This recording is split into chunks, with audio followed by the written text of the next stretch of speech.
Morphology is one more part of linguistics that belongs to grammar. So morphology is defined as the study of trees' meaning, varying units, and the rules governing them. In short, morphology is the study of the structure of words. Morphemes are the smallest meaningful units of language, or morpheme is the minimal meaningful unit in a language. Why morpheme is smallest meaningful unit of language? It is minimal because it cannot be further divided into smaller units. Because it is meaningful in that it stands for something confined in the speaker's meaning.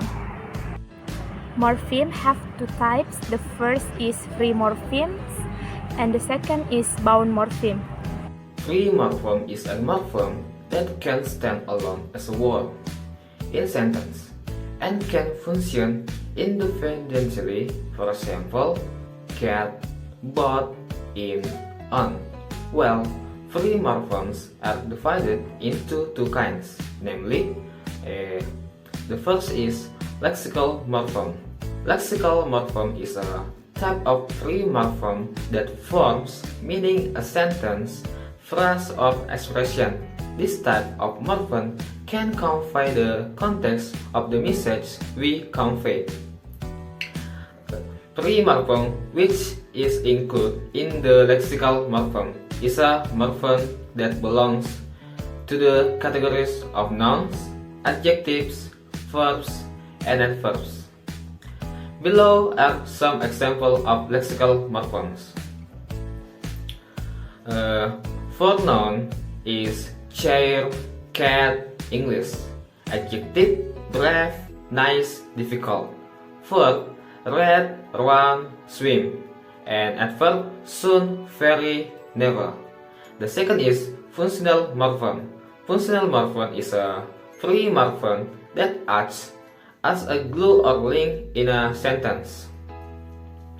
The functional morpheme includes prepositions, pronouns, conjunctions, article, demonstratives, and interjection. See an example below. For preposition is at, on, by, in, from. For the pronoun is I, you, he, she, it, they, we, her, him, me. Conjunctions and, but, either, or, us. Article a and the. Demonstrative this, that, this, those. Interjection wow, hop, oops, oh. Explain about bound morpheme. Okay, so bound morpheme are morpheme that cannot stand alone and can only appear in combination. Okay, bound morpheme have two kinds. That is derivational morpheme and inflectional morpheme. Okay, so derivational morpheme is a word which, if added to a prefix or suffix, change the meaning and also change the class of the word. It could be from adjective to verb, verb to adjective, noun to verb, and so on. Okay, for example, friend become friendly. Friend is a noun and friendly is adjective. Another example, walk become walkable. Walk is verb, walkable is adjective. Okay, another example, walk become walkable. Walk is verb, walkable is adjective. Okay, next, how about inflectional morpheme? Inflectional morpheme is a morpheme that does not change the word class and word meaning. However, this morpheme affect the number of object and time. For example, big become bigger. Other example, take become taken, and small become smaller. English has many root words or roots taken from Greek and Latin. An understanding of these roots can help us guess the meaning of creating words and will significantly strengthen and enrich our vocabulary. Root, or often also called the root word, is a word or the basic part of the word that contains meaning. From this definition, it can be concluded that a root can be a word that can stand alone or is just an element of a word that still requires other elements to form a word. In English, this word element root usually comes from Greek and Latin. For example, word dog, bird, lawn, rat, and etc.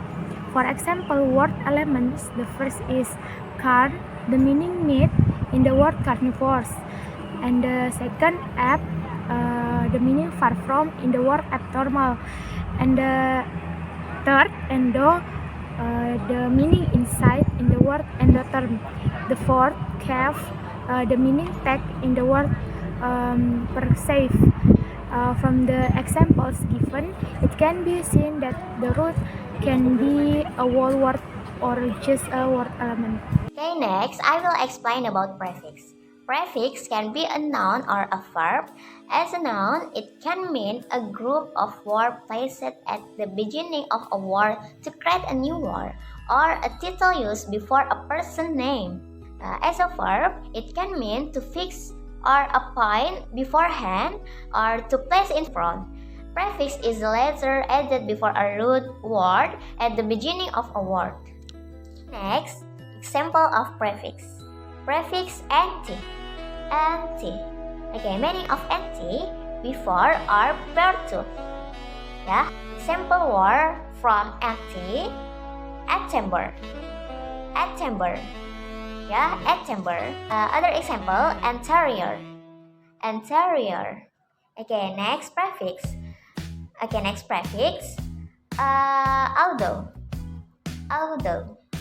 Meaning of although, self, oneself, and yourself. For example from although, autograph. Autograph. Autograph.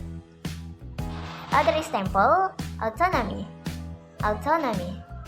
Okay, so there are many prefixes that don't negate the original meaning of the root word, yeah, but rather alter it in unique ways, such as expressing relationship of time, place of manner.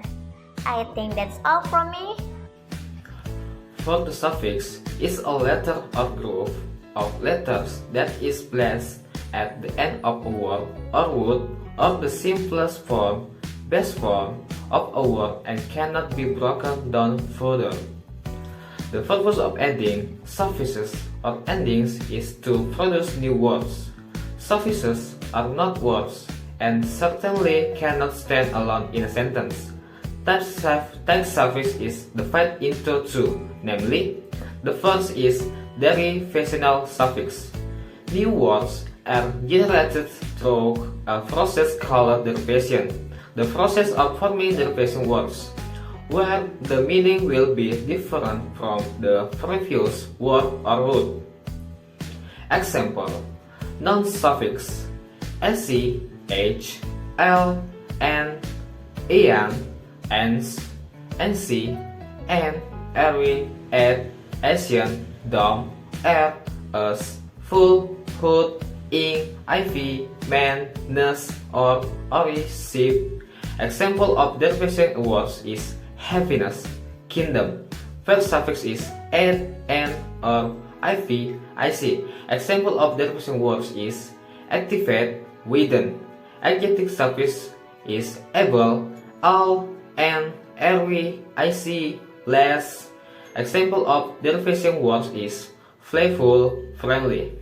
Adverb suffix is ever, full, highly, ly, flash, war, where, wise. Example, clearly, clockwise. The second is inflectional suffix. This suffix will only provide grammatical variants without drastically changing the meaning or class of words. For example, suffix s. The addition of s or as to a noun causes the noun to have a plural meaning, while the addition of s to a verb indicates that the subject is third.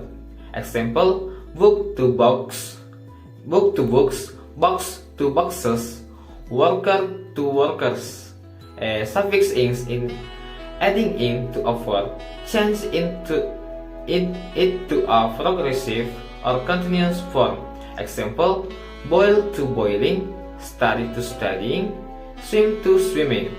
Suffix adding to an adjective or adverb change its form to a comparative one. Example: clever to cleverer, fast to faster, hard to harder. Suffix es adding to an adjective or adverb will change its form to the superlative. Example: clever to cleverest, fast to fastest, hard to hardest. And the last is addt, adding addt to the base form of irregular verb change its form to the simple past and past participle. Example: admire to admired, learn to learned, was to was it.